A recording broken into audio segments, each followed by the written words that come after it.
Thanks so much for joining us today. To start, in your view, what are the successes of this legislative session?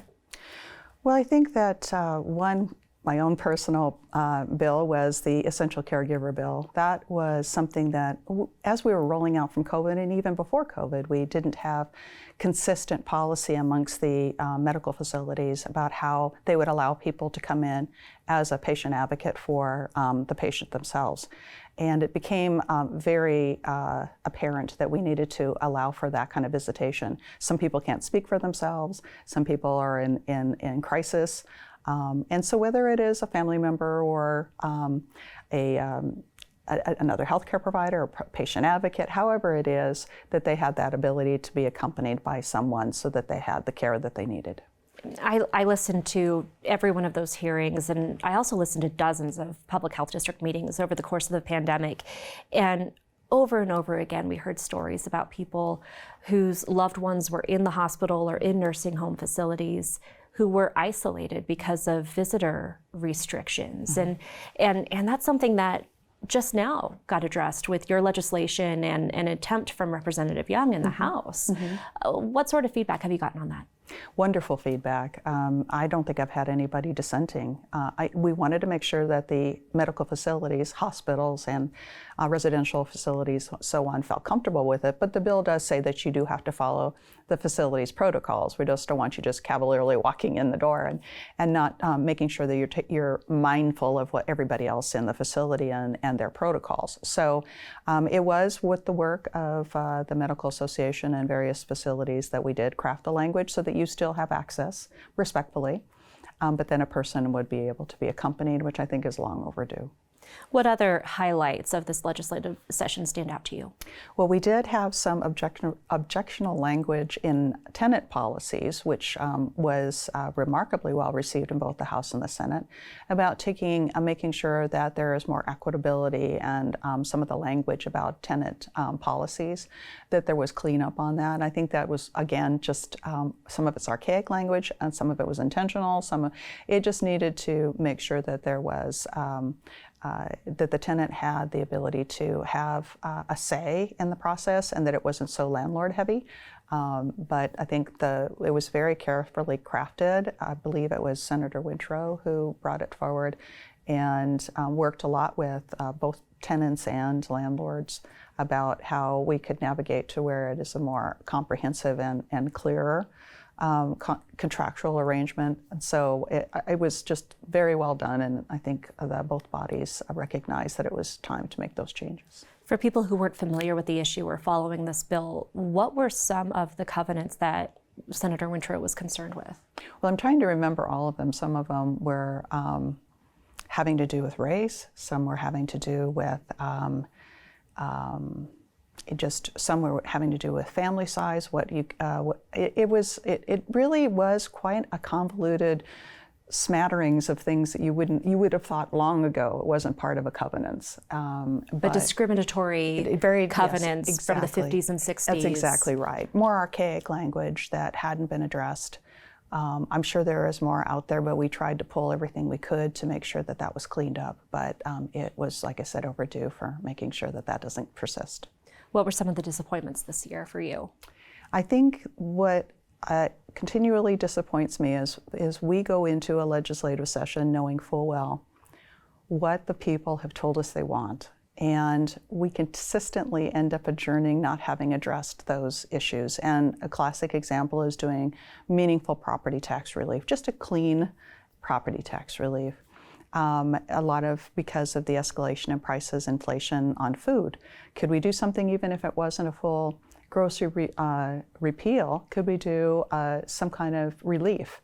There are ways of going about it where you could have, with people under a certain economic level would get relief, something like you do with SNAP or food stamps, where you're not waiting for a small stipend to come at the end of a year. Instead, you would get it as you're purchasing, which is more immediate relief.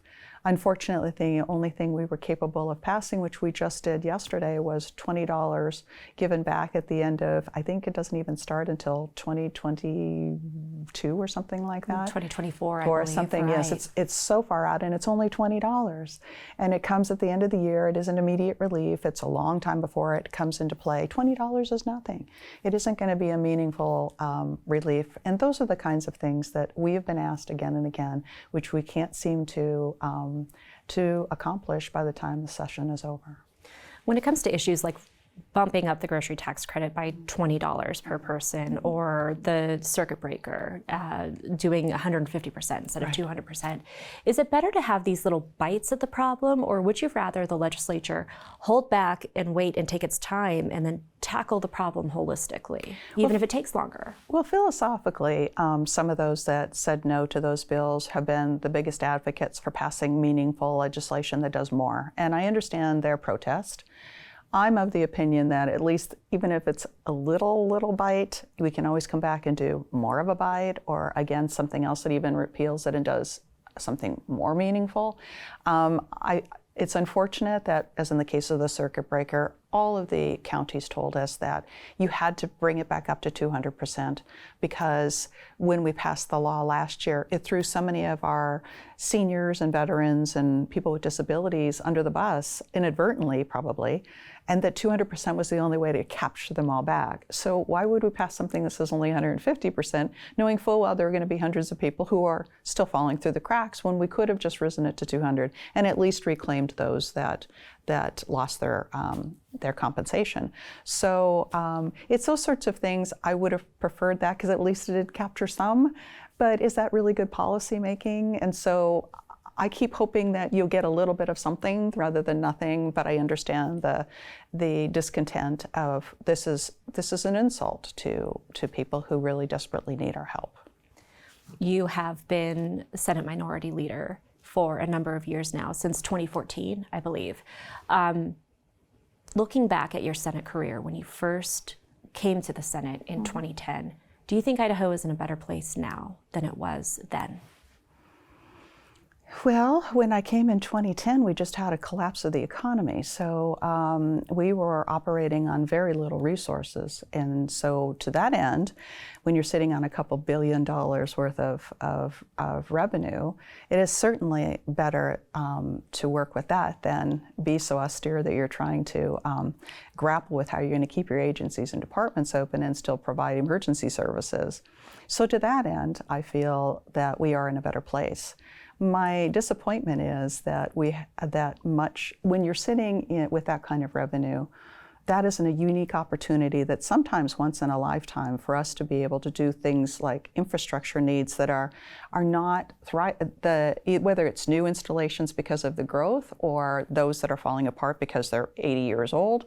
And it's everything. It's not just our schools and our healthcare sector, but it's water and sewer and roads and bridges and broadband and all those things that, energy grids. Those are things that if we don't tackle them now are going to be a gargantuan problem as we go forward, because those are deficit spending if you're not taking care of them, because it just gets more expensive to take care of them. That we're not, we are doing some because of the ARPA money, the federal money coming in, that I'm pleased to see are being given out. But there is so much we can be doing that will benefit the greater amount of Idahoans. And I don't think we're quite hitting our mark. And so that is a disappointment to me, that we could be doing better with the resources that we have, but also to the tenor of how it is to run the legislative body. It is disappointing. I come from the old way of doing things. You do things collaboratively, you work to diplomacy, you're respectful, you're civil. If you disagree, you're probably going to be co-sponsors on the next bill.